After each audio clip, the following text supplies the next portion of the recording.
Hi, welcome to Andertons TV. My name is Jack Duxbury. I'm joined by the rather handsome Andrew. Andrew, thanks so much for pulling me over. You said we sell your stuff. You do? And you've got some new stuff. What is the new stuff? So, this whole top row is our 4 modules for 2020.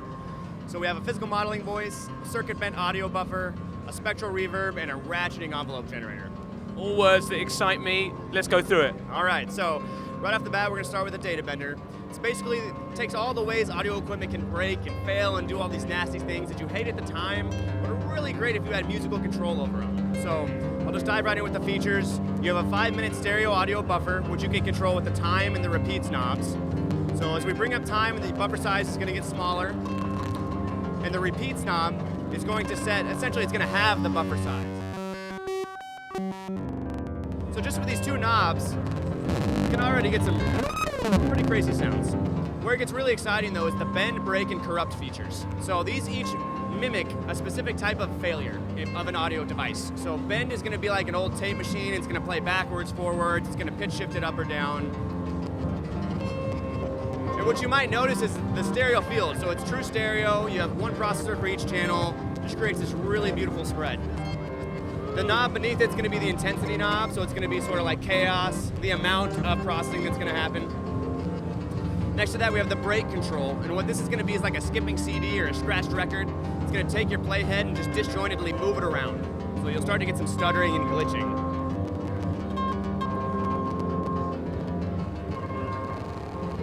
And then last we have the corrupt control, which is just going to do bad things to your digital audio. It's going to do buffer underruns, it's going to downsample it, format it wrong. All these horrible things that are actually really incredibly musical when you use them right, So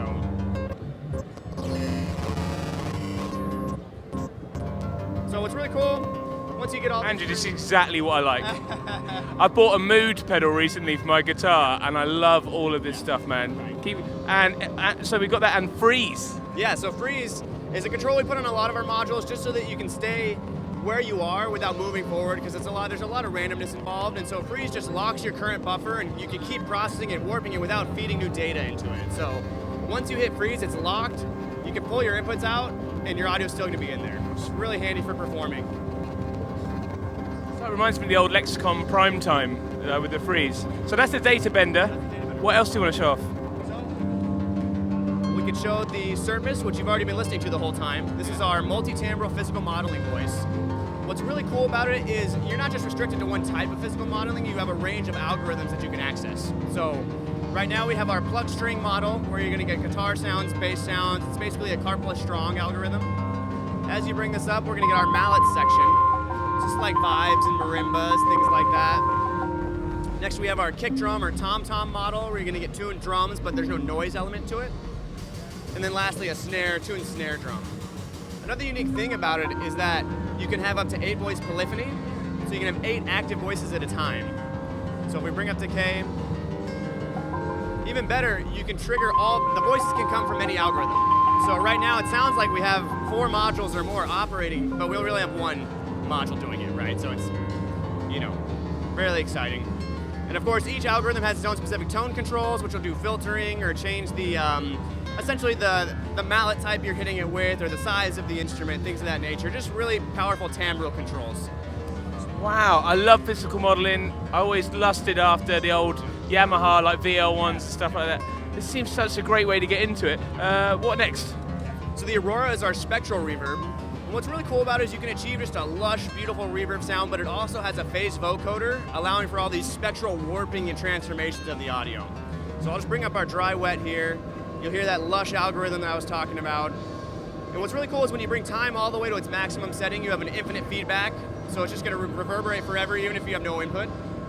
You can also control that with the time and frequency inputs here. So these are gonna, just like the freeze over here, it's gonna just lock your sound and keep resynthesizing it, either in the time domain or the frequency domain. So, really handy. The warp control at the top here is gonna do some background pitch deviations, some wacky warping of your spectral content. The blur knob is gonna smear your transients and kind of your spectral content. A reflection knob is basically a spectral low-pass filter, so it's a unique take on a filter. It doesn't sound like a resonant low-pass filter, it's a spectral one, so it sounds a little different. And then, of course, atmosphere is going to be like your dampening on a traditional reverb. I love how clear your modules are. As a guy, I'm trying to get into it. I love how clear it is. Anyway, Cascade.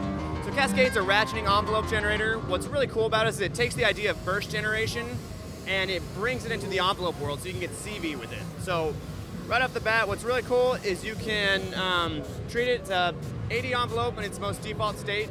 You have 2 channels. They can be identical or inverted or somewhere in between. And then each channel has its own amplitude control from 0 to 10 volts. But where it gets really exciting is the repeats knob here. So as I bring this up, it's going to repeat the envelope that many times per clock pulse. So you'll notice right now we have 1 repeat per clock. As I bring it up, we can turn this up a little bit too. We got 2 repeats, 3 repeats, and then as you start to mess with repeats and your decay time, you get some really, really weird, wacky rhythmic things, all from a single clock pulse. You know, so usually when you send a clock to a trigger, when you trigger an envelope with a clock, it's really boring. But this allows you to use a boring signal to create something exciting from it, and that's kind of the beauty of it. We also have a Adsr mode, ASR, AD, as you're seeing, and a bouncy ball mode, where it mimics the classic bouncy ball patch, sort of like dropping a basketball. It's going to speed up and slow down all on its own, so you don't have to do all the extra patching you'd normally have to do. Andrew, when are we going to see these? So you're going to see the Surface will be first in March. It's going to retail for $299. It's 10 HP wide. Next will be the Aurora in April, which is the Reverb. It's 12 HP. It's going to be $299 retail. The Data Bender will be May. It is 14 HP wide. It's going to retail for $349. And then lastly will be the Cascade in June. It's 10 HP and it's going to retail for $199. You're the most together man and company I've seen here so far, and you make it seem possible that I could understand this stuff. And I understood that, and I can hear it, and I enjoy it. So thanks, Andrew. Thank you so much. Thank you, man. All the best, guys.